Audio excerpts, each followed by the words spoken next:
Otodini Jesu. Tata moka nkatọ n'oge olileanya onye nzọpụta afọ nke mbụ n'arọ ụka. Igbo Catholic Community ji obi aṅụrị ekele ezinụlọ anyị niile na ndị ọbịa niile nọ n'ime ụlọ ụka anụnwa tata na ndị niile nọ ebe dị iche iche n'akụkụ ụwa niile anyị na ha ga-aka ụka tata. Na aja nke Maasị tata, Ikenna na Chinwendu Ibe na ezinụlọ ya na-enye Chineke ekene n'ụzọ pụrụ iche maka arọ abụọ nwa ha Chiemeziem Ibe na-eme, wee na-ayọkwa ngọzi Chineke, amara ya na nchekwaba ya n'isi ya. Ndị nne na-eme mmemme oriri nke Immaculate Conception. Ndị otu ha niile were na-ayọ ka Chineke na-agọzi kọmuniti anyị, na-agọzikwa ezinụlọ niile, na-echekwaba ndị niile ya nọ njem n'oge Krismas anụnwa anyị na-abanye. Ịma Ikebodo na-enye Chineke ekene n'isi Dumeto Ikebodo, Tony Ikebodo, Ịma Ikebodo, Josephine Agwenu na Chijioke Ama na Uju Ọnwasanya. Ndị a niile bụ ndị na-elote mgbe eji were mụọ ha. Fidel Osuji na-ayọ maka ihe ezinụlọ ya na ihe ya na onwe ya bụ n'obi. Evelyn Mbaoje na ezinụlọ ya na-enye Chineke ekene maka ya na onwe ya na-elotekwa mgbe eji were mụọ ya, wee na-ekenekwe Chineke maka ngọzi ya na amara ya, wee na-ayọkwa arụ ike. Jude Mmojekwu na-ayọ na ihe ọbụla ji Nnamdi Kanu ọka wee nọrọ na mkpọrọ, biko ka ekpere anyị mee ka o si na nga nwa were pụta. Philomena Chinyere Ọkpara na-enyekwa Chineke ekene, na-ayọ ka Chineke na-agọzi Fidelia Ọkpala, agọzikwa ụmụ ya, ụmụ ya na ndị nke great grandchildren. Ịma Ikebodo na-enyekwa Chineke ekene oge ugbu a na-eri oriri Feast Day nyanwa, Feast Day Immaculata Ikebodo na Immaculata Ofiabulu, wee na-ayọkwa na ka Mary Maria dị Asọ na-anọnyekwere ha, na-echekwaba ha. Ezinụlọ Amụchie na-ayọ ebere Chineke na mgbake ọsịsọ n'isi nwa ha Ezra Omole. Edi na Angie Enwedo na ezinụlọ ya na-ayọ maka mkpụrụ obi Mama Edi Justina Mgbafọ Ego Igwe Enwedo. Ezinụlọ Ogoke na Ejike na-ayọ maka mkpụrụ obi Luke Sunday Ejike. Antonia Des Ogugua Ọfọha na ezinụlọ ya na-ayọ maka mkpụrụ obi Eze Desmond Ogugua, Ugoeze Antonia Ogugua, Stella Ọgadịmma Des Ogugua, Nze Paul Nwosu Ọfọha, Elizabeth Nwanneka Ọfọha. Emma Obiora na ezinụlọ ya na-ayọ maka mkpụrụ obi Valentine Izuchukwu Chuke, Innocent Ogbogu, Teresa Ogbogu, na Ernest Obiadana Opiabulo. Kate Okoye na Yokoma Kamplobi nwanne ya nwoke Charles Onyebuchibe na Sabina Oji. Rose Mmụọ na Yoma Kamplobi Edwin Obala, Juliana Mmụọ, Daniel Mmụọ, Levi Obala na Caroline Ume. Ugoze na Damian Bumbum Anom na ezinụlọ ya na Yoma Kamplobi Eto Chinyere. Tony na Kalista Odibo na ezinụlọ ya na Yoma Kamplobi. Ezinụlọ ndị niile nwụrụ na ezinụlọ Odibo na ezinụlọ Nwụka, ka Chineke nabata mkpụrụ obi ha niile, nye ha aṅụrị ebe ebe. Ndị niile nọ n'ezinụlọ ndị nne na nna na entire nwoke ezinụlọ nwoke na Yoma Kamplobi Ikemdi na Chi nwoke. Cosmas na Ete Emenogu na Yoma Kamplobi Oluchi Jen Egwurugwu Ni Emenogu. Kamplobi ndị a niile nwụrụ anwụ anyị kpọpụtalụ, Kamplobi ndị niile kwenụ gara aga. Onye isi nchụaja na aja nke maasị anyị tata bụ ụkọchukwu Ambrose Udoji, unu nọkwa ya. Kịta ka anyị were aṅụrị na okwukwe chịkọta ọnụ na okwukwe.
N'aha Nna na Nwa na Mmụọ Nsọ.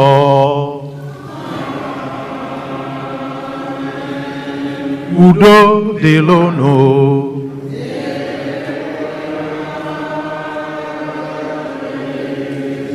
na ajamasị nke tata ka anyị lote n'ụzọ pụrụ iche ụmụnne anyị nwoke na nwaanyị jekọọ ịnata olili nsọ nke izizi fa ka fa nata ya natalụkwa ya na-aga ka ibi ndụ ịfụnanya bụrụ ife ga na-achị na ndụ fa, ka ibi ndụ eziokwu, irube isi na ịkwụba aka ọtọ na ịgbadosi ike n'okwukwe bụrụ ife ga na-achị fa mgbe niile. So na anyị nwere aṅụrị n'isi ụmụnne anyị ndị a na-ayọ ka Chineke gọziwala unu na-aga.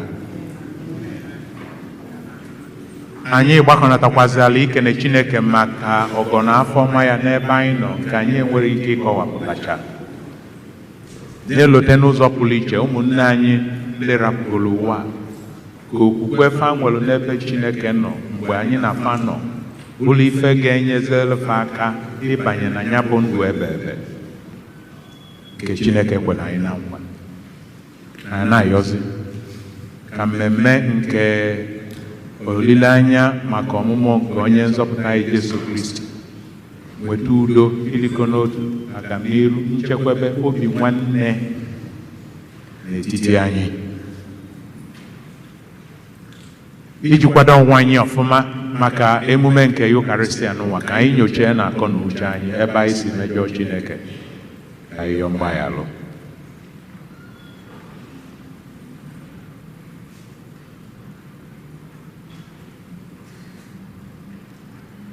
Onye bịara n'ụwa ịzọpụta, ilo aleluya, onye nwe anyị mee ebere.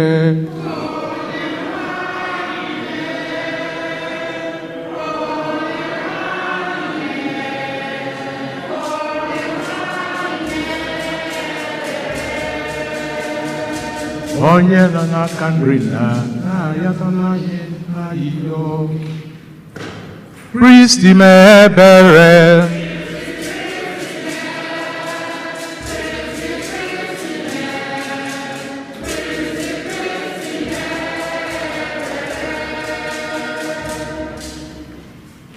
Onye bịara n'ụwa ka ọ kụziela anyị ụzọ nke n'igwe, onye nwe anyị mee ebere.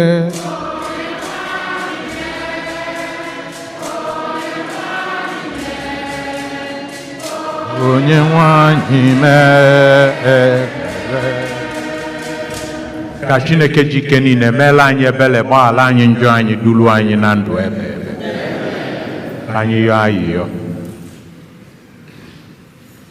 Dị nwenụ Chineke anyị, lekwasị anyị bụ ụmụ gị anya, ndị ji okwukwe na-akwado maka ọbịbịa nke nwa gị bụ Jesu Kristi. Biko mee ka anyị were obi na-anụ ọkụ mgbe niile na-eme emume aṅụrị nke a, were soro nweta nnukwu aṅụrị nke alaeze n'igwe. Anyị yọrọ nke a site na dị nwa anyị Jesu Kristi nwa gị, onye gị na ya na mmụọ nsọ dị ndụ na-achị ebe ebe ebe ebe.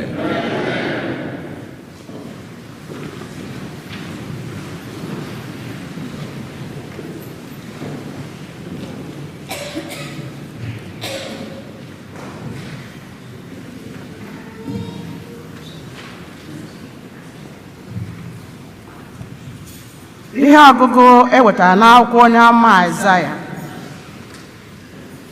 ka ọ zara na ala kpọrọ nkụ ṅụrịa, ichekiri ala ṅụrịa, mepụta okoko. Ya mepụta okoko osisi mara mma, ya ṅụrịa ọṅụ, kwekwa ukwu aṅụrị. A ga-etube ya ugo etubere Lebanon, ya kwado ya ebube edoro Kamel na Sharon. Ha ga-ahụ otito nke onye nwe anyị na ebube nke Chineke anyị. Mee ka anyị niile na-esi ike gbasie ike, ụkwụ niile na-ama jijiji n'ala guzozie ike.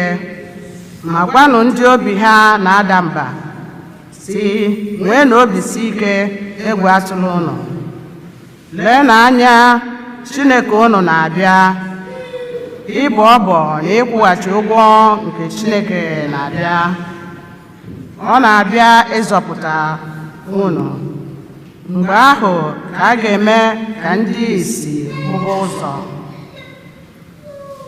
ka ndị ntị chiri nụba ife, ka ndị ngwọrọ wulie elu dịka nwa ele, ka ire dara ogbi kwuba okwu aṅụrị, n'ihi na ndị Onyenwe anyị gbapụta na-alọghachi. A ga-etiri mkpu ọṅụ ya na Zayọn, aṅụrị ebighị ebi anọrọchakwa n'iru ha. Aṅụrị na obiọma ga na-eso ha ọnụ, ma ịkwa akwa ga-akwụsị. Okwu nke osebụrụ ụwa. Abụ ọma na azịza ife anyị ga-aza. Onyenwe anyị bịa zọpụta anyị.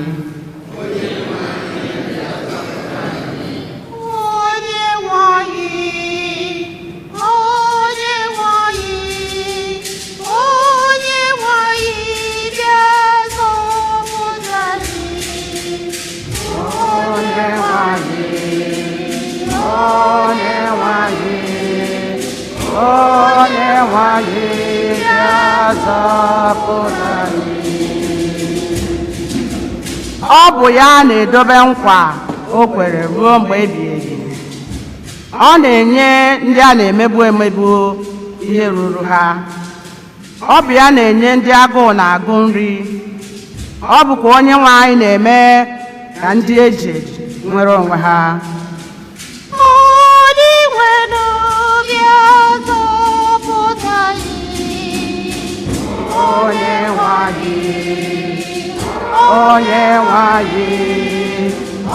Onyenwe anyị bịa zọpụta anyị.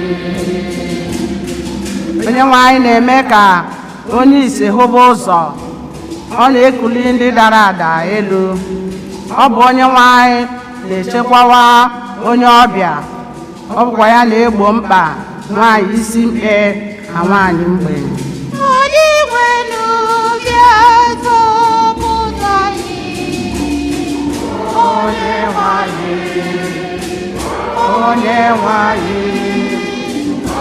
Onyenwe anyị bịa zọpụta anyị. Onyenwe anyị na-ahụ ndị ezi omume n'anya, bịakwa na-emebisi ụzọ ndị ajọ mmadụ. Onyenwe anyị ga-achịgide ruo mgbe ebighị ebi. Chineke nke Zayọn ga-adịgide ruo mgbe ebighị ebi.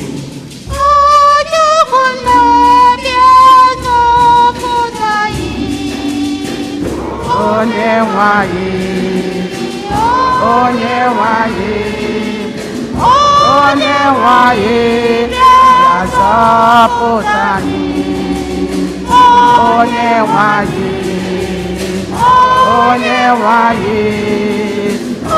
Onyenwe anyị ga-azọpụta anyị. Ihe ọgụgụ ewetara n'akwụkwọ ozi nke James dere: ụmụnna m, nweenụ ogologo ntachi obi ruo mgbe Onyenwe anyị ga-abịa.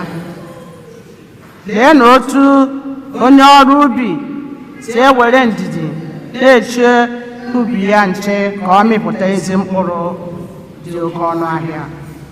Ọ na-ewere ogologo ntachi obi na-eche ubi ya ruo mgbe ọ ga-enweta mmiri ozuzo nke mbụ na nke ikpeazụ. Nwekwa ogologo ntachi obi unu onwe unu, meenụ ka unu guzosie ike, n'ihi na ọbịbịa nke Onyenwe anyị dị nso. Ụmụnna m, unu atamụ na ntamụ megide ibe unu, ka Chineke gbara ikpe. Lee onye ọkaikpe anyị bụ Chineke guzo n'ọnụ ụzọ. Ụmụnna m, chetanụ ndị amụma ochie, ndị buru amụma n'aha Onyenwe anyị. Werenụ ha mere ihe ilere anya maka inwe ndidi na ogologo ntachi obi n'oge nhụjuanya. Okwu nke osebụrụ ụwa.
onye nwe anyị nọnyere unu. Ihe ọgụgụ nke a si n'ozi ọma dị nsọ nke Matiu dere.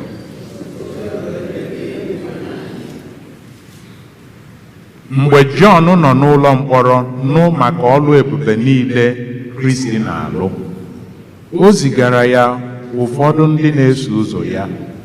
Ọ gwara ha ka ha jụọ Jesu sị, ọ bụ gị bụ onye ahụ na-abịanụ ka ị ga-ele anya onye ọzọ?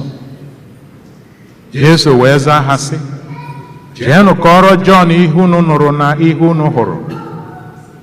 Ndị kpuru ìsì na-ahụzi ụzọ, ndị ngwụrọ na-agazi ije. Emeela ka ndị nwụrụ anwụ si n'ọnwụ bilie. Eziela ụmụ ogbenye ozi ọma. Ngọzi dịrị onye ọbụla na-atụfughị okwukwe na m. Ma mgbe ndị na-eso ụzọ Jọn na-alaghachi, Jesu malitere ịgwa igwe mmadụ ahụ okwu banyere Jọn. Ọ sị, mgbe unu jekwuru Jọn n'ọzara Judia, gịnị ka unu jere ka unu kirie? Ọ bụ ahịhịa ikuku na-ebugharị? Ọ bụzi gịnị ka unu jere ka unu hụ? Ọ bụ nwoke yi uwe ụlarị? Ndị na-eyi uwe ụlarị na-ebi n'obi ndị eze. Gịnịkwa ka unu pụrụ ka unu hụ? Ọ bụ onye amụma?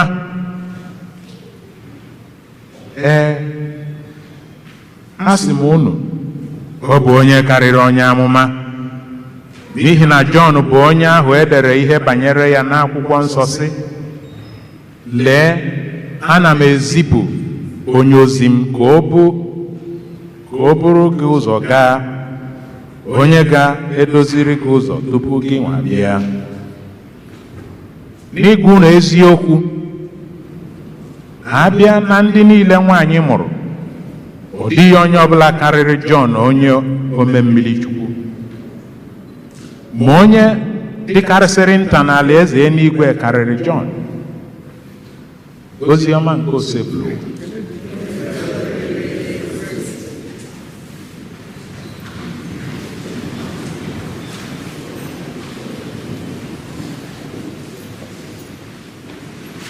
Ọ dị ka ọ nwere ka o si dịrị Jesu tata. Ọ dịcha nke onwe ka o si dịrị ya site n'ajụjụ niile ọ na-ajụ ndị mmadụ, ka a ga-asị na ọ nwere onye ọ na-ese elu nya na ya. Efukwa ịjụkpasịfụ ọnụ. Ebee ka unu jere? Unu jere n'ọzara ịfụ afịfịa ikuku na-ebughelu? Ọnya ka unu jere? Iyi ọnya, ịfụ ọnya yi efe Krismas. Ọ gịnị ka unu na-achọ? Ka unu jee fụ onye amụma? Jesu jirikwa nwayọ na ọ dese okwu. Amen. Unu afụgo ka Jesu ji wee debe okwu a. Mana inyobi ife a ime, o nwere ife ọ na-agwa anyị. So eje na chebe ndị Jesu na-agwa ma ọ bụ ife a ọ gịnị na-eme. Unu maara ife Chineke na-agwa anyị na ya bụ ife. You know, I always share with you that it is one thing to read the Word of God or listen to it, and it is a different thing altogether to comprehend what it is all about. They are not the same thing at all. Hearing or listening to the Word of God is quite different from understanding what God is saying. So, kedu isi ajụjụ dị na Jesu na-ajụ?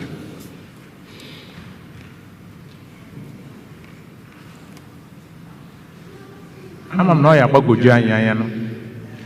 Jesu wee na-asị o, amen. Kedu ife ọ bụ ka ji gị? Kedu ebe ọ bụ uche gị dị? Kedu ebe obi gị dị? Kedu ebe olileanya gị dị? Kpatalụ na olili ọmụmụ nke nwe na Jesu Kristi na olubere gị n'ime mmụọ. What is that distracts you from celebrating the presence of Christ in your life with great gladness? Ọ ife Chineke na-agwa anyị. Na nínú ma Chineke anyị a na ife okwu ejide iche na ife okwu mụ na gị bụ na ọ na-apụta n'ụdị na-agbagwoju anya. So ọ kene ọlụ anyị ka ọ bụzi bụ inyobe ka anyị malkene ife Chineke na-alụjela anyị aka. Emezina ọfụ ọ dịka o nwere ndị ọ gbasara. Emezina ọfụ ọ dịka ọ dịrọ related to us. So okwu a ajụjụ a ebe ka unu chere inene afịfịa ikuku na-ebuelu, inene ndị yi oke akwa na ndị yi oke akwụkwọ na ndị yi silver and gold ma ndị ji kedu afọ ịchafụ anyị nwanyị send the men, send down the rain. Or if na abụya okay, nke bụ send down the rain, nke gị bụ send down fire.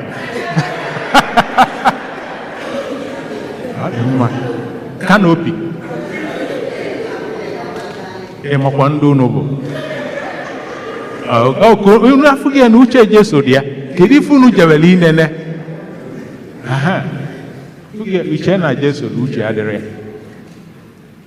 So ife niile a bụ kedu ife na-akpata na olili ọmụmụ nke onye nzọpụta anyị na ọdịgo n'etiti anyị, mana o nwere otu o si metụta ndụ anyị.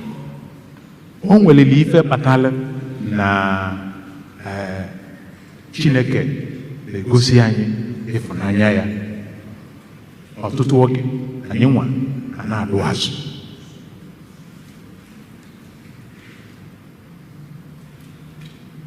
So ife a bụ opportunity onye ọ na nwere ịjụ onwe ya ajụjụ, examination of conscience.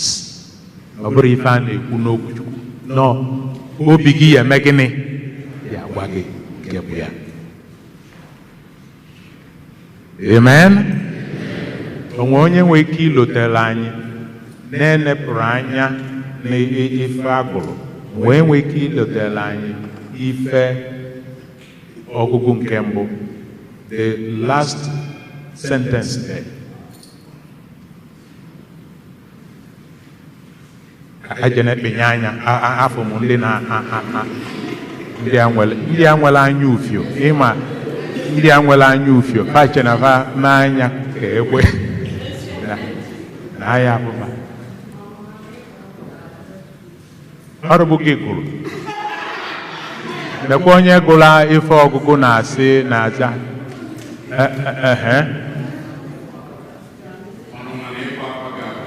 ọ maka na ị nụrụ ife okwu ọ na-ekwu onye nya na ya n'ọgụrụ ife ọgụ zara nyanwa na-ekwuzi ka ọ bụ ngwa akụkarị nefe aka maka ọ bụ na ịmali ya ike azago ya. Amen. So ọnụma na ịkwa akwa na ịta ikikere eze and all that ya na mgbe ife niile a na gịnị ya eme obi anwụrụ ya dị. Ọkwa na ya bụ na olili ọmụmụ onye nzọpụta na ome gịnị n'ụzọ oke. Onye abụ na anyị enedo anya n'ebe Chineke na-eme gịnị na eduje anyị. Kedu ife ọnụma na-eme mmadụ? Iwe na ọnụma, kedu ife ọ na-eme mmadụ? Oke, ọ na-emebi ife. Ọ bụrụ ọsọ na ọ na-emebi ife. Ife ihe azọ gị ndụ, ihe eme gịnị? Ihe afụ ya. Ife ya enwetala gị agam n'iru, obscured from it. Ihe afụ ya, iwe nọ. So ọnya ka o ji bụ na mmechi ife ọgụgụ nke mbụ si na n'oge a na ọnụma na iwe na ife niile a na ọ ya eme gịnị? Ha ya ana. they will be cleared off or purged away. Ọfa na bogo ụfọdụ ejidefe anyị. Distraction from the love of God, from the presence of Christ. Kedu ife anyị ji na-achịgharị uche n'okwu a? Ọ maka ifi na Chineke chọrọ ọdịmma anyị. Ọ maka ifi na anyị chọrọ ibi ndụ nke mmụọ. Ọ maka ifi na ọtụtụ oge na uche mmadụ adịka aghụghọ oge ụfọdụ ọ na-eduje gị n'ebe ọzọ na-abụrọ ebumnobi Chineke. Amen. Onwe onye edu anyị je na biya ka anyị fụ ka biya dị nwere aka enu. Be gị edozisi gị ya ma ọkụ yelo ma ọkụ red ma nke black ma nke white, ọkụ niile na-agba egwu na be gị ọbịa. Ọ gwere ọkụ niile a na-agba egwu, mgbịlịgba niile a na-akụ, ma ndị mmụọ ma ndị mmadụ juru be gị, fa niile nọ n'egwu. Flawa ebe niile. Chineke wee na-ajụzi ife niile a na-egosi na aṅụrị o wepụkwalụ ọnụma na gịnị na iwe. Ka ebunu jere ekwu ebe a itikọsịrị ịmagburu onwe ya, o nyeziri gị aka ịghọta ife Chineke na-agwa anyị. Amen. So mgbe Jesu na-ajụ ha ajụjụ, mgbe Jesu sifa jezienụ gwa Jọn, ebe ọ sifa gwa Jọn,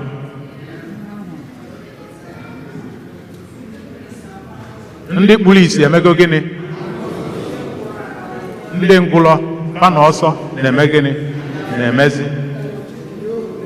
Ndị ogbi ọnụfa ada ekwezinata na-emechi emechi.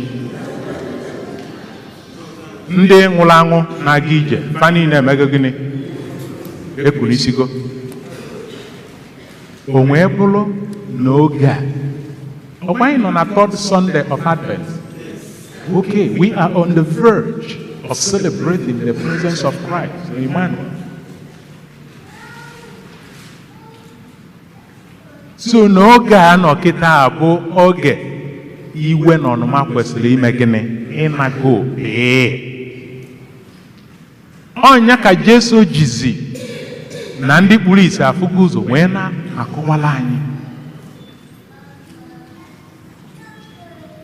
na ndị ngwụlọ na fa agabaghị ije, na ndị eji eji na-enwegofe onwe fa.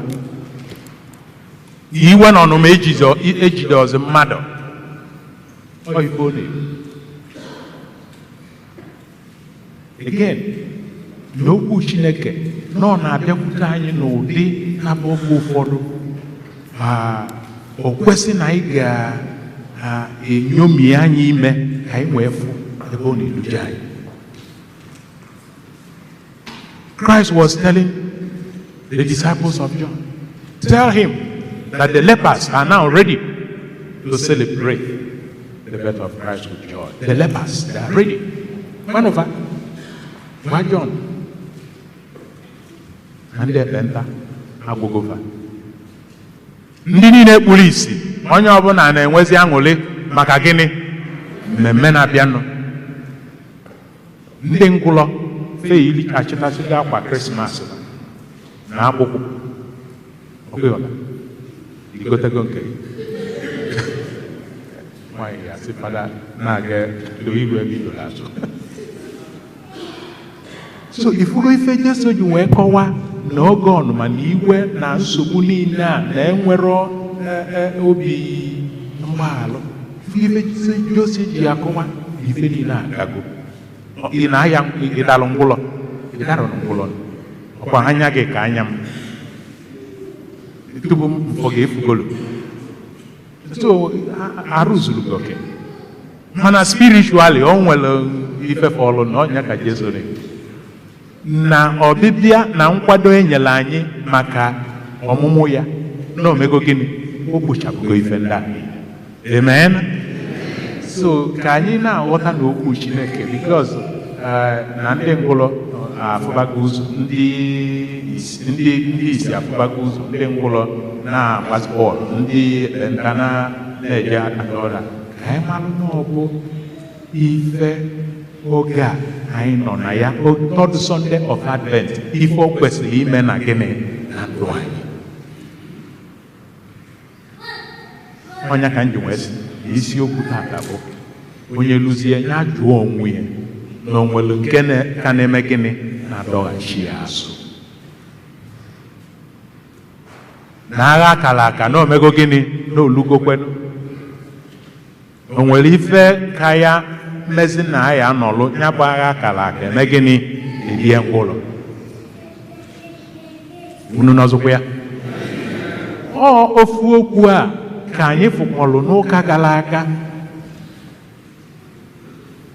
n'ofu onye amụma Aịzaya n'ụwa o nwee si na agụmadi ya na agụ ogwulọ ya ma lion ma tiger ma leopard ụmụ agụ ogbu agụ ọ bịara ụka ogbu agụ nọ n'ebe a ọ bịara taa ọ bịara ife niile bụ agụ ndị niile esiri ofu ụzọ aga na afa niile ya eme gịnị esi ofu ụzọ na-aga.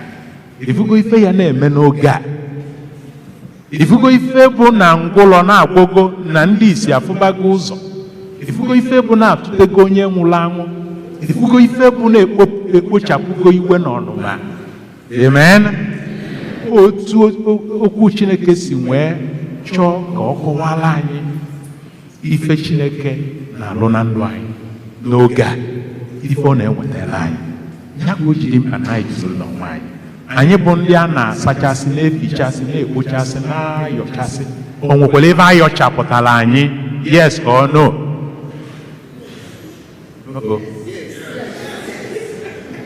Yes ka nkịta unu gbara dị mma maka na ịma na ịyasịkwa onwe gị asị anyị ma chena Jesu na-ekwu na nkịta ọ maka anyị dị so na unu mmadụ ise azalụ yes unu macha na nwere ike na aka enu ndị azalụ yes ka anyị pụ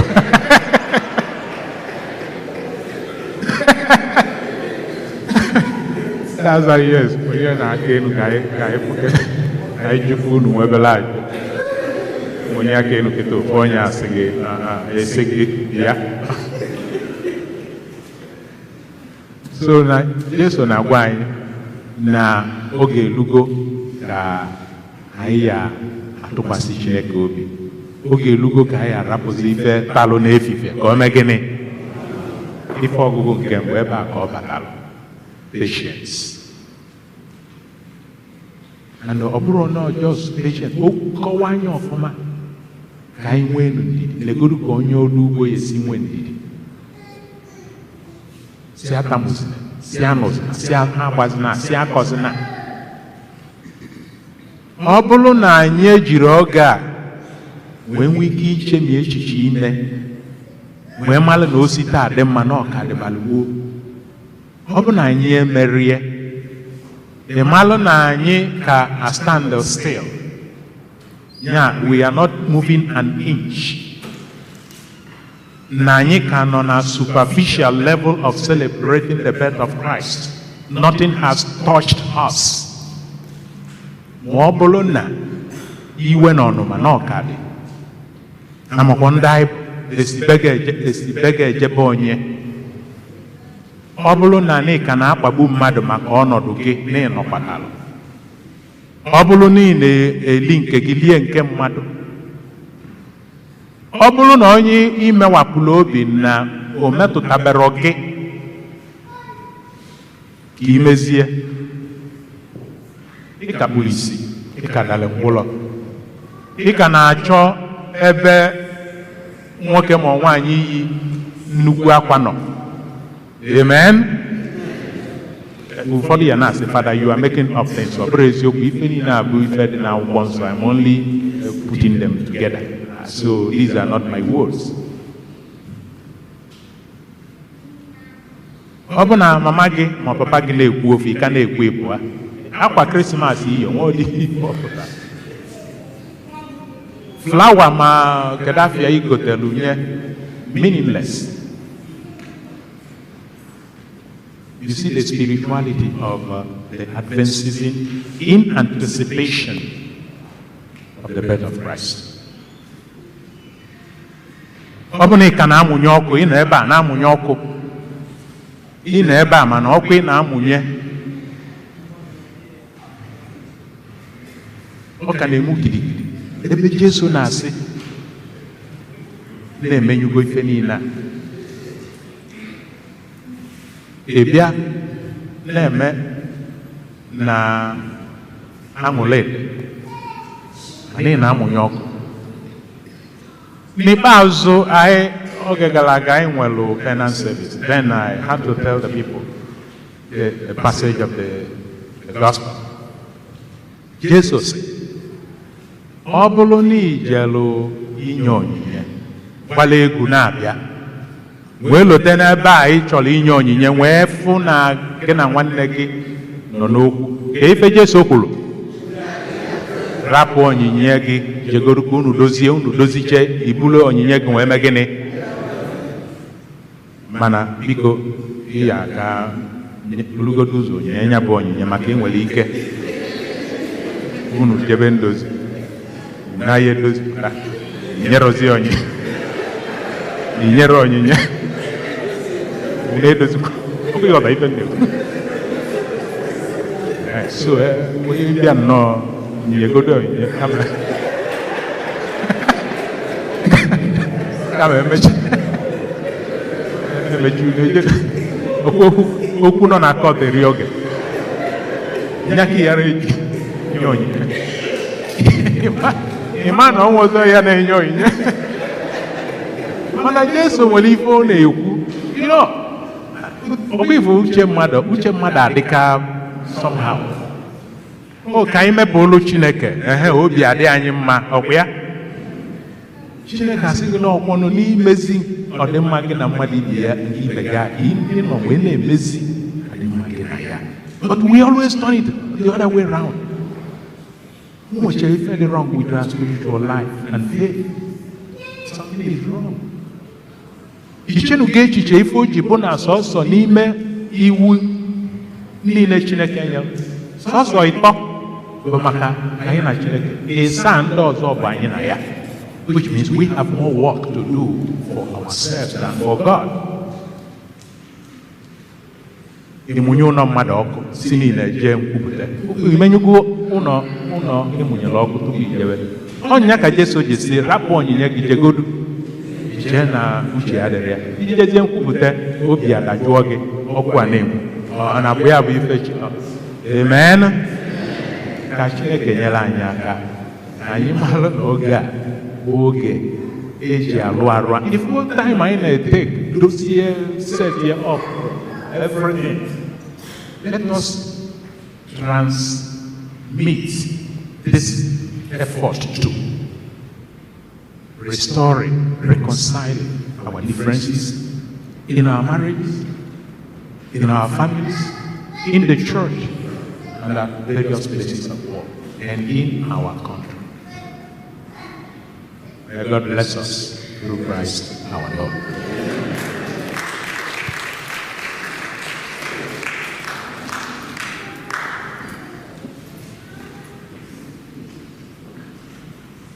Ekwe m n'otu Chineke.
ka anyị jiri na ọ ga-wee kọwapụtazialụ Chineke ka o si aba anyị ọkacha ka o nwetala anyị ọgwụgwọ ma nke arụ ma nke mkpụrụ obi. Anyị nụrụ arịrịọ anyị. Ndị nwe anyị nụrụ ayịya anyị. Maka ndị otu nzukọ nsọ Kristi bụ ụka, ka o si n'ezigbo nkụzi ya na-agba anyị ume ka anyị wee kwudosie ike n'okwu Chineke site na nkụzi na ịgba ezi akaebe. Anyị ayọ gị nwe anyị.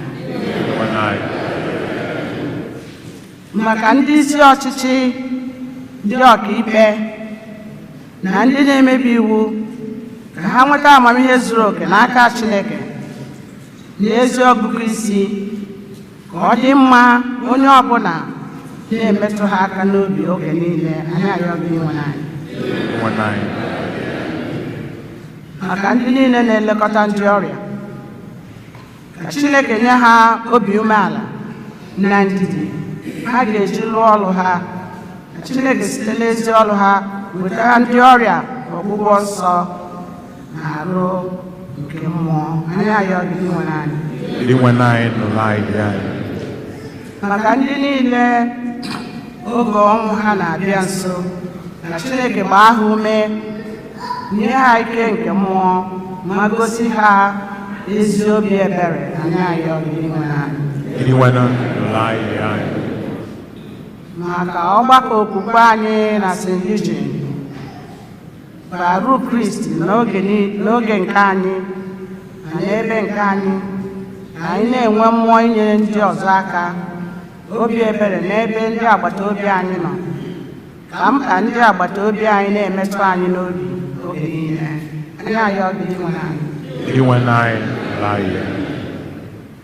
Maka ndị nwụrụ anwụ, ndị anyị na-echeta na ajamasị tata, ọkacha ndị nwụrụ ihe mberede dị iche iche n'isi nso a, ka Chineke nabata ha n'ala eze ya.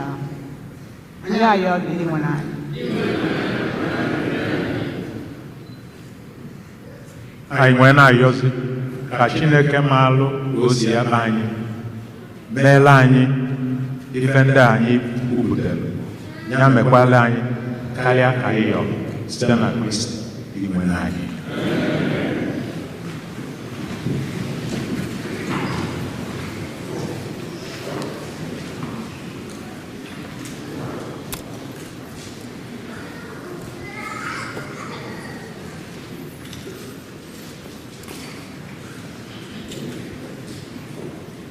Ihe ebube emela o, ihe ebube emela no, ihe ebube emela, ihe ebube emela, ihe ebube emela.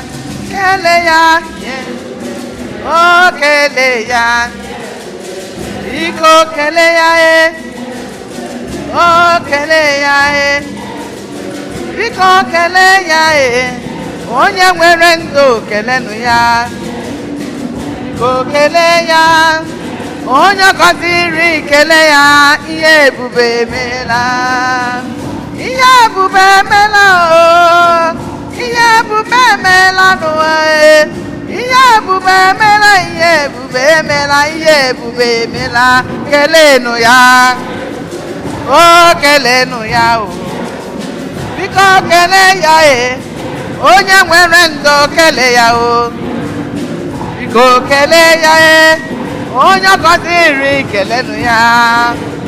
Biko kele ya onye gwọrọ ọrịa, kele ya biko kelenu ya onye chere ndo, kelenu ya. Ihe ebube emela, ihe ebube emela nụ, asị m ihe ebube emela nụ.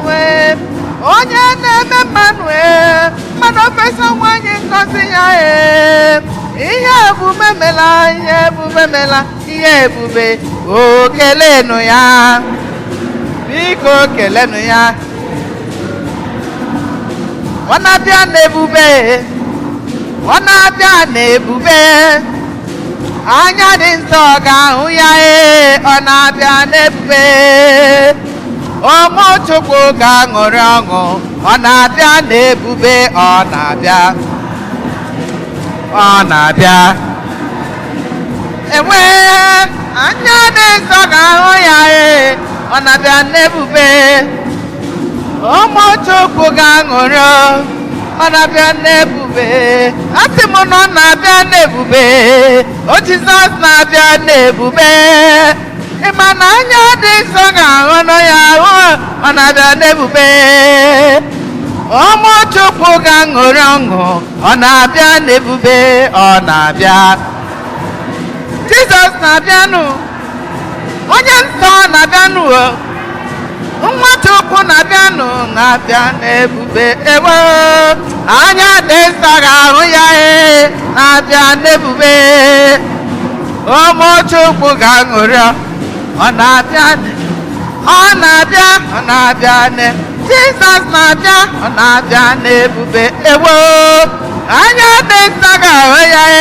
ọ na-abịa n'ebube ụmụ Chukwu ga-aṅụrị ọṅụ ọ na-abịa n'ebube ọ na-abịa n'ebube ya o jike n'ebube abịanụ mana anya dị nsọ ga-ahụ ya ọ na-abịa ndị kwere ekwe ga-aṅụrị ọṅụ ọ na-abịa n'ebube ọ na-abịa onye nsọ na-abịa nwa Chukwu na-abịa nwa mmeri na-abịa n'ebube ebube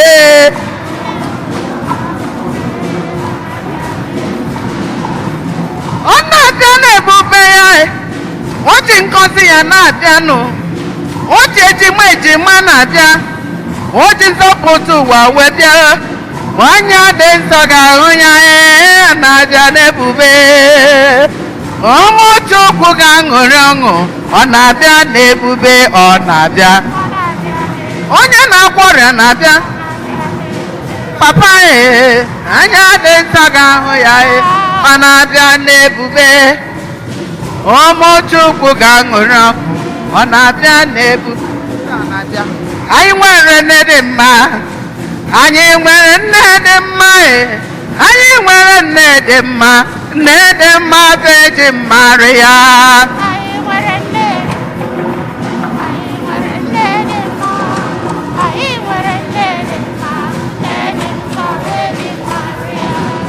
anyị nwere nne mara mma anyị nwere nne mara mma anyị nwere nne dị mma nne dị mma bụ eji mmarị ya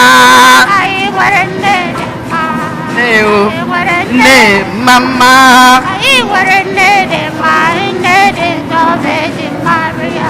ụmụ nwanyị niile nọ n'ebe a eji m aka na unu nwere nne mma anyị nwere nne mara mma unu kwerere m ezi nna m ekwu ma nne dị mma mama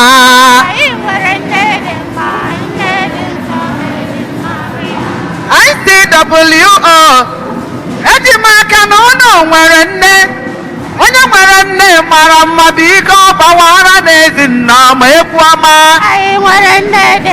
gbawa egwu gbawara ya egwu nne dị mma bụ eji mmarị ya ụmụ nwanyị niile nọ n'ebe a eji m aka na anyị nwere nne ọma onye nwere nne mara mma biko gbawara n'ezi nna ma egwu ọma egwu ọma mama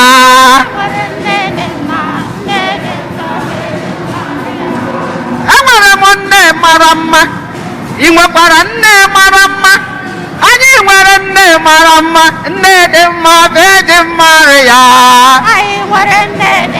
kene ya kene mama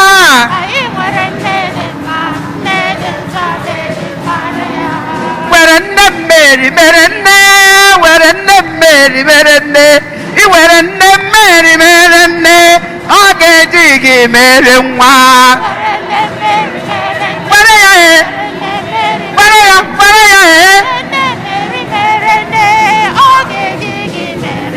biko were nne mmeri mere nne were nne mmeri were nne ị were nne mmeri mere mama ọ ga-eji gị mere nwa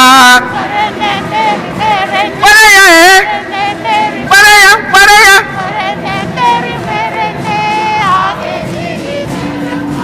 were nne mmeri Mary mere nne were nne Mary were nne iwere nne Mary mere mama ọ ga-eji gị mere nwa were ya imere mama ọ ga-eji gị mere mma were nne Mary mere nne nwanne Mary mo were nne Mary mere nụ mama ọ ga-eji gị mere nwa were ya ezi nne Maria ya mama bụ Maria dị nsọ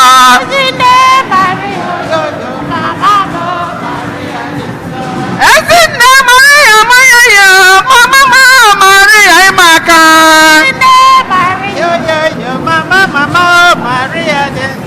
mama Maria dị nsọ nna Maria nne mụrụ Jesu nne na-enwere atụ ọnụ ụzọ nke n'igwe agbata obi nwa ogbenye arụ ike ndị ọrịa onye na-ekwere ụmụ ogbenye Maria dị nsọ ezi nne Maria ya mama bụ Maria dị nsọ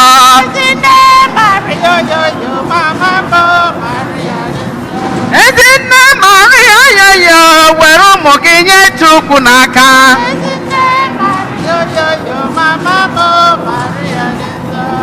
ile anya n'iru gị ile anya n'azụ gị ile anya n'aka ndị gị mgbe ị lere anya n'aka ekpe ịbụ ụlọ onye ezi akwụ aga m ahụ ihe ga-eme ka nta Chineke asị m na ị ga-ahụwa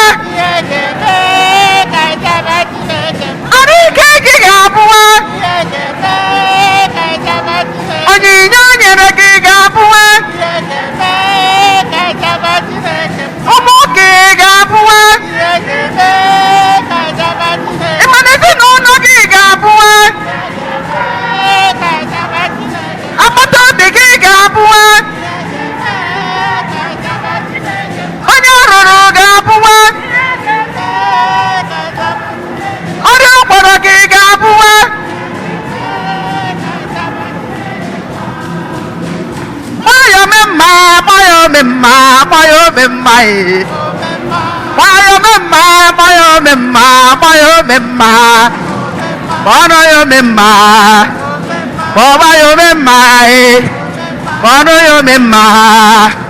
Jizọs omemma aka na-agwọ ọrịa ikuku ama n'ọnya onye na-edu ije onye na-esa njọ ike nkwa bamba onye na-aza ekpere omemma cheta odesi ka akwa gị bụ omemma kpọnụ ya omemma kpọnụ ya omemma kpọba ya omemma kpọnụ ya omemma aleluya aleluya aleluya amen amen amen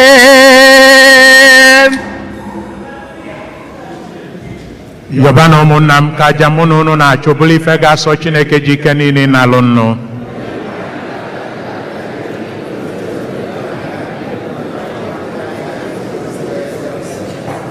onye nwe anyị biko nara onyinye ndị a anyị sitere n'ihe ọma niile nyere anyị were na-ebutere gị otu isi eme ka ofufe anyị na-efe gị n'elu ụwa na-adị ire mekwe ka anyị nweta ụgwọ nke nzọpụta ebe site na Kristi dị nwe anyị onye nwe anyị nọnyere unu welite n'obi enu ka anyị nye n'ụdị nwenu Chukwu anyị ekene o kwesịrị ezie bụrụkwa ihe ziri ezi na-azọ ndụ na anyị ga-enye gị ekene oge niile na ebe niile o nna dị nsọ Chineke ji ike niile onye dị ụwa ta ụwa site na Kristi dị nwe anyị onye jiri umeala bịa n'ụwa n'ụdị mmadụ bịa mejuo nkwa ikwelu mgbe ochie wee meghere anyị ụzọ nzọpụta ebe n'oge dị ugbu a anyị nọ na-eche nche na-atụ anya mgbe ya bụ Kristi ga-abịa ọzọ n'ebube ya bịa wetara anyị mgbapụta anụ ikwere anyị na nkwa. N'ihi nke a, anyị na-eso igwe ndị mmụọ niile nke eluigwe na-eto ebube gị oge niile na-asị, nsọ nsọ nsọ kwa Chineke nke igwe ya.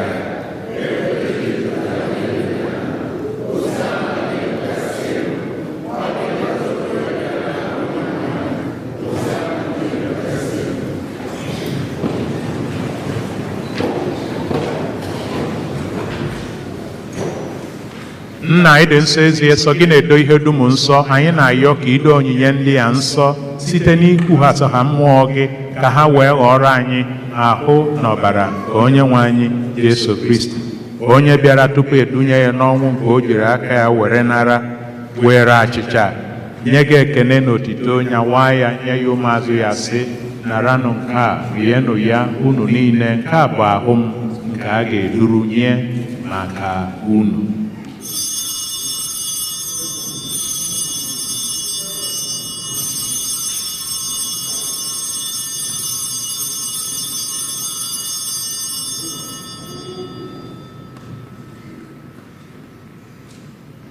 Otu akwa ka o si mee mgbe ha richara nri anyasị, o buru iko mmanya nyekwa gị ekene na otito, bunye ya ụmụazụ ya sị, naranụ nke a, ṅụọnụ ya unu niile, nke a bụ iko nke ọbara m nke ọgbụgba ndụ ọhụrụ dị ebe ebe. A ga-agba ya n'ihi unu na n'ihi mmadụ niile ka e were gbaghara njọ. Na-emenụ nke a na ncheta nke m.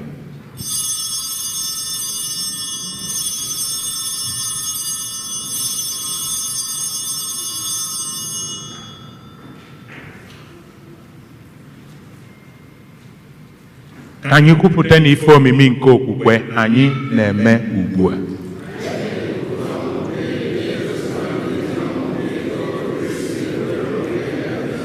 Nna, na ncheta nke ọnwụ na mbilite n'ọnwụ nke nwa gị, anyị ebunye gị achịcha nke ndụ na iko nke nzọpụta.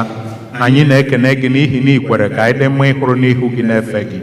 Anyị ji umeala arịọ ka anyị bụ ndị na-anata ahụ na ọbara nke Kristi bụrụ otu site na njikọ nke mmụọ nsọ. Nna, cheta nzukọ gị gazuru ụwa niile, mee ka ịfụnanya gị jupụta ya.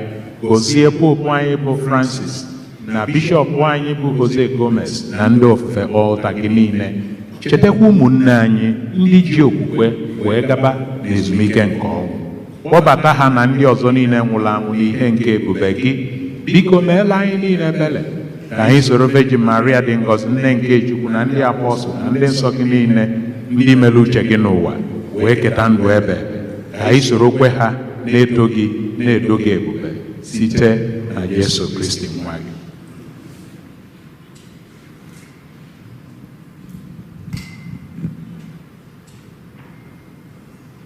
Per ipsum ipso et ipso elidera. Ihe niile kere eke na-eso ya bụ Kristi, na-esikwa n'ime ya na n'aka ya, na ịdịkọ n'otu nke mmụọ nsọ, na-enye gị bụ Chukwu Nna ji ike niile, nsọpụrụ na otuto niile, site n'ụwa n'ụwa niile. Hallelujah. Hallelujah. Hallelujah. Amen. Amen.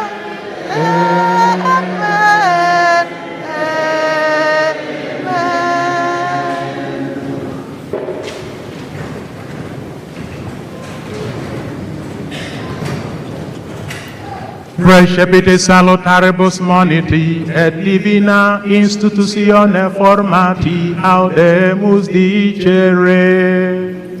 Pater nostrum qui est in celi, sanctificetur nomen tuum, adveniat regnus tuum, fiat voluntas tua, sicut in cielo et in terra.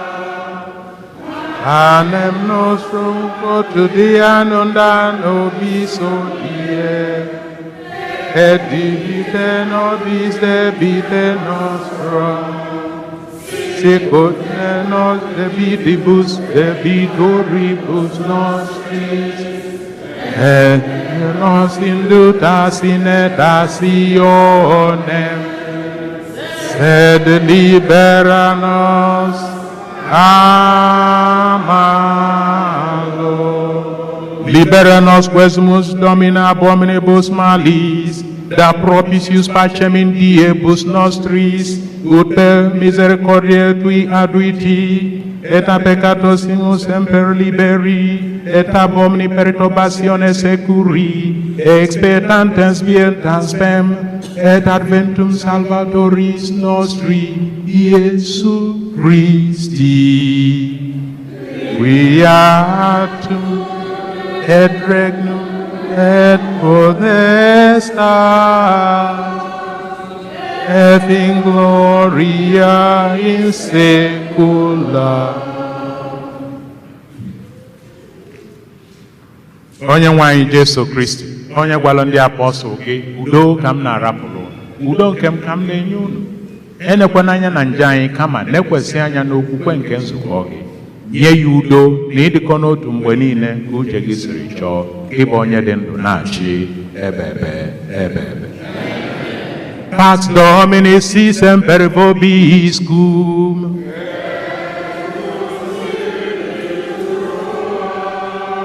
Ka anyị nyerịta n'onwe anyị ekele nke udo.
Pace.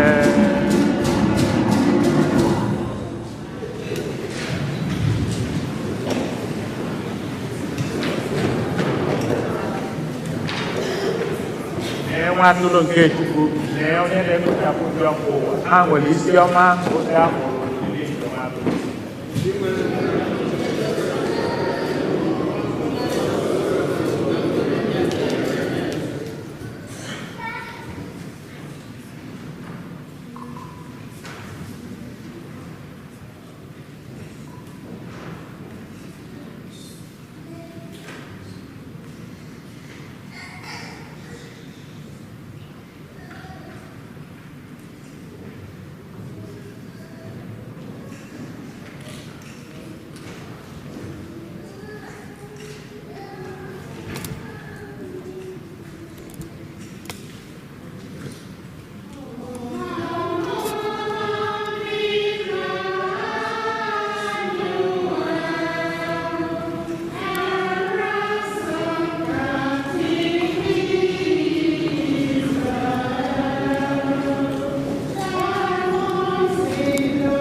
ka anyị ya ayịyọ.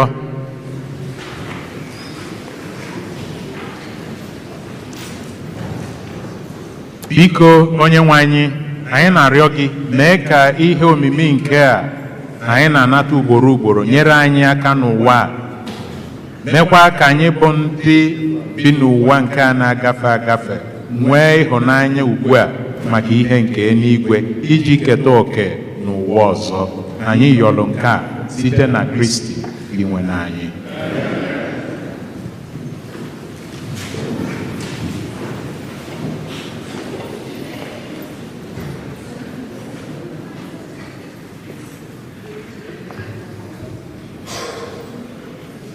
Tata ka ndị nne na-elote oriri nke Immaculate Conception.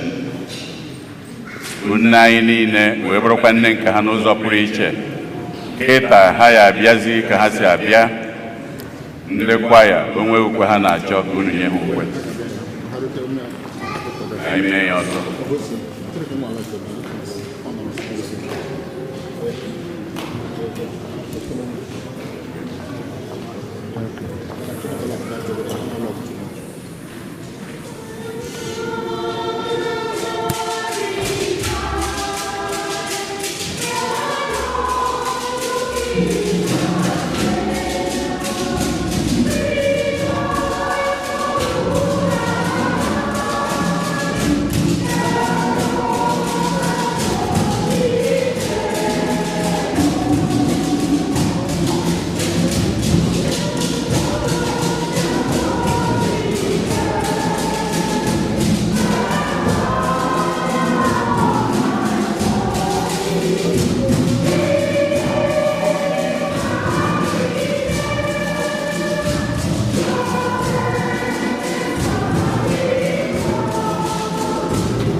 Kịta ndị ushers ga-eke envelope anyị nwere second collection retirement fund for religious.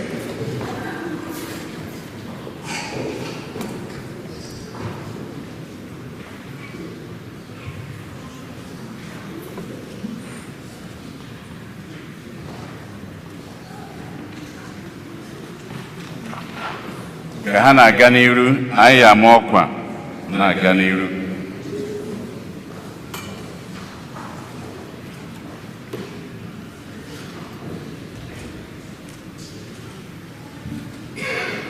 Ndị NIN National ID, Nigerian National ID ga-anọ ebe anụnwa na Satọde anụnwa na-abịanụ. Akwụkwọ ya dị na bọọdụ.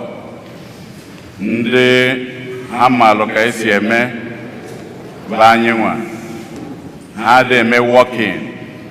Ihe eje na kọmputa mee ihe niile ya eme na ya. Enyezie gị appointment mgbe ihe eji were bịa.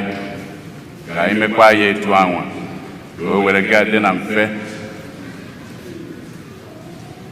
Youth and young adults, you have a very short meeting immediately after this mass. The youth and young adults, unu nwere nzukọ agbasa ozugbo n'ime unu ụka ebe a. African National Eucharistic Congress nke anyị na-ama ọkwa ya, ọnwụgo ndị na-achọ the link. Anyị ga-enye ndị nne na ndị nna na ndị youth unu nwee ike isend the link to ndị ọbụla nọ n'okpuru unu ozugbo. Onwe ndị young adult, so ndị nna check your emails. I'm sure by tomorrow or next that link will n'aka. The same thing with ndị nne. The same thing ka anyị na-ayọkwa ndị youth and young adult. Any other means anyị nwere to spread out the information of the link we had. So you click here, you go from there.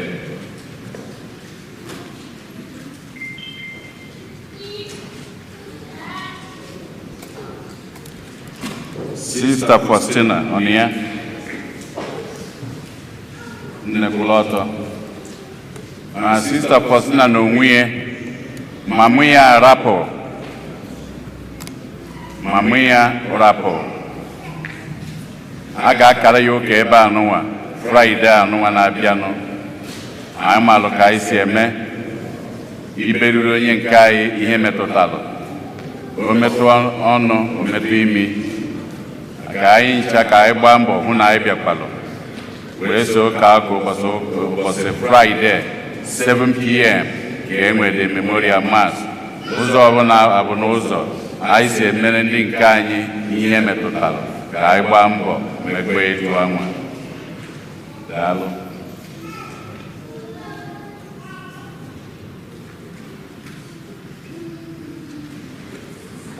Tuesday, December 20,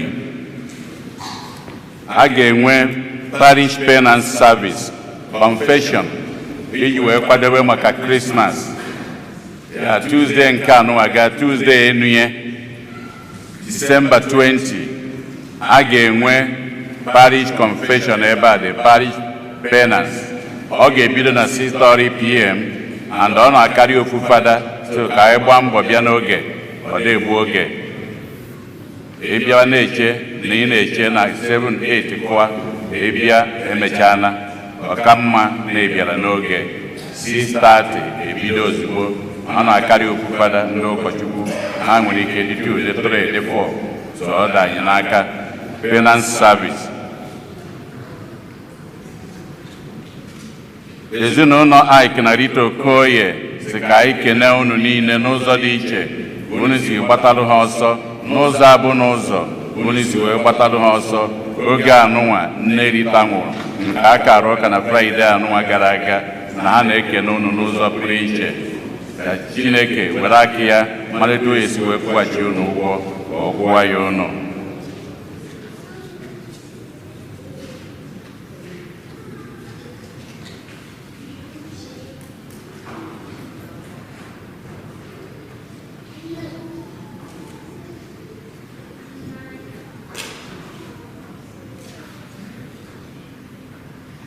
unu n'anya unu ya afụ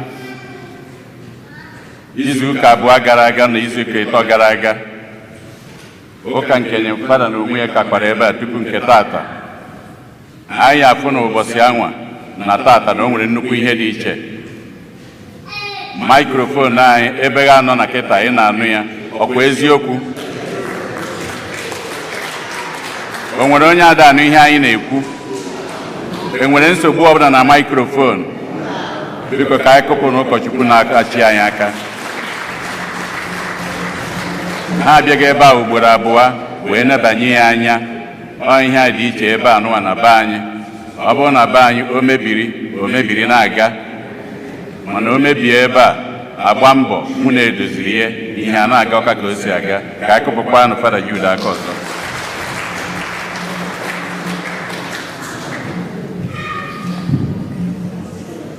Kịtazi anyị na-ekenekwa ụkọchukwu nke kara anyị ụka tata bụ Fada Ambrose Doji. Unu nọkwa ya ka anyị kụpụrụ ya aka. Daalụ. Ndị tata bụ ụbọchị izi ha na-abịa ụka ebe a ha kwụrụ ọtọ. If today is the first time you are worshiping with us, please may you stand.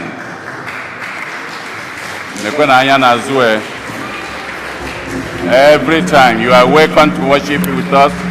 We welcome you to St. Eugene. Anytime you are around, please, you are welcome to worship with us. Thank you very much.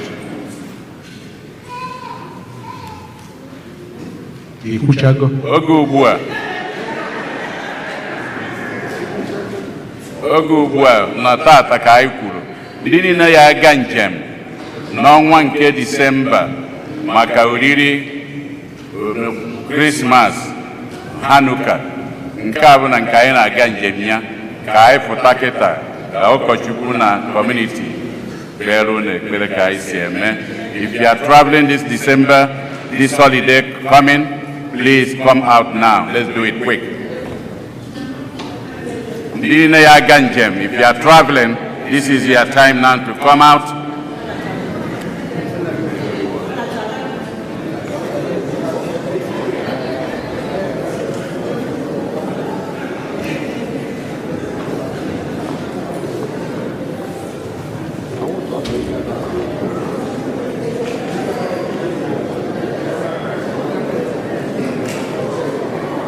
Onye ọbụla ya ekwu ebe ọ na-eje maka ebe ị na-eje ga-editamin ekpere anyị ekpe na-apụta n'ọsọ na-agasị n'ije ike ka anyị mebe ya ozugbo. Ihe ekwu ebe ị na-eje ka anyị wee mara ụdị ekpere anyị ekpe.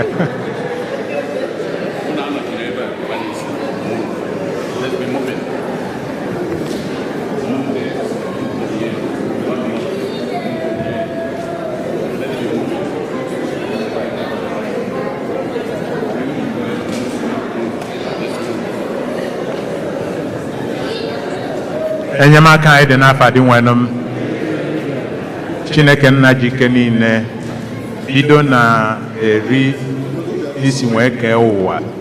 Ị na-echekwaba ndị nke gị, ị na-eburufe ụzọ na-ekpelefe azụ mgbe niile maka na-aga n'elu maka na-aga n'ala. Ị bụ onye nchekwaba ha na ụmụ odibo gị ndị a ka okwukwe ha nwere n'ebe ị nọ n'ịyọ ka ichekwaba ha gbaa afọ ume wee gosifa na n'ịnọ ha n'iru ma n'azụ ka njem a ga-eme ha mee nye n'udo ma enyekweza afa gị otito. Chekwebe ojije na nnachi edeba. Anyị na-ayọzi o Chineke ka ị chụọlafa ajọ mmụọ, chụọlafa ajọ mmadụ, wee lefe ụzọ ka elefe azụ. Through your holy archangels Gabriel, Michael, and Raphael, assure them of your divine protection, peace, and healing. In the name of the Father, and of the Son, and of the Holy Spirit. Amen.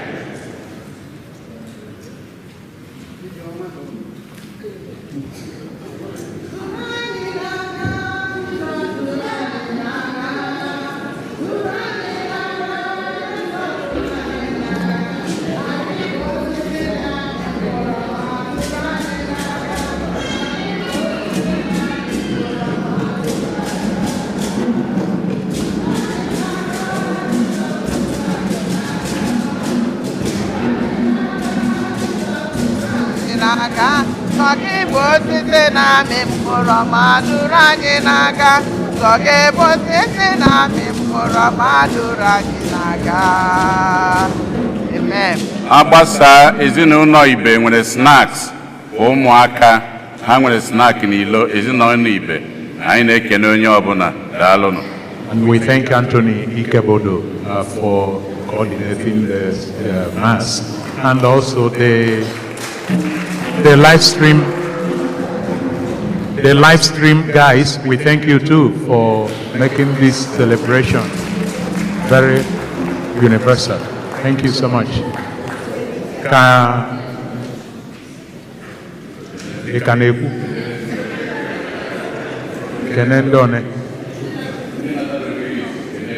Ndị natala olili izizi bụrụ kene na ọtọ ka anyị si unu congratulations.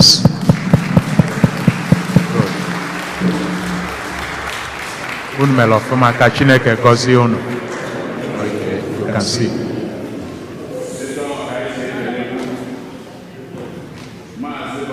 Chukwu kere ebe ọ nọ onye kwụrụ ọtọ biko ka unu kene enyi ọ bụ ya lụrụ ọlụ anụwa biko ka anyị kene enyi ya na ndị otu ya Daalụ. ọ nọ n'azụ Bọni Eze Chukwu ama m onye na-ekwu daalụ. Thank you. Ka onye ọbụla lotekwazie isi ozi Chineke n'ezi anyị tata anyị gba mbọ fụ na kịta olili ọmụmụ onye nzọpụta anyị danyegolu n'ụkwụ ka anyị rapụzi anụ ife ga-eme na-aga na-eli olili a n'igwe na ọnụma agwụgo anyị ọya nke ikpu isi ma ngwụlọ ma ekpenta. Chineke agwọchago anyị ife niile a ka anyị ghara ị na-achizi azụ nọrọkwazịa n'ili olili a n'igwe na ọnụma na obi ọjọọ na nkewa na mgbakasị arụ. Unu n'ọzụkwa ya onye nwe anyị nọnyere unu ka Chukwu ji ike niile gọzie unu Nna na Nwa na Mmụọ Nsọ. Misa agụsigo na banụ n'udo. Tobenụ Chineke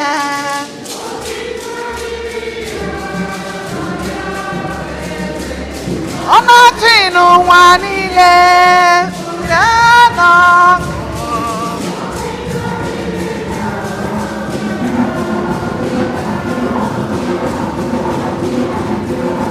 otu ọkụ anyị ekele gị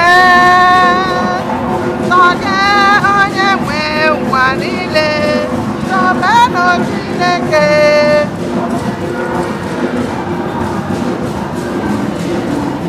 ọnọchị na mba niile ṅụrịanụ ọṅụ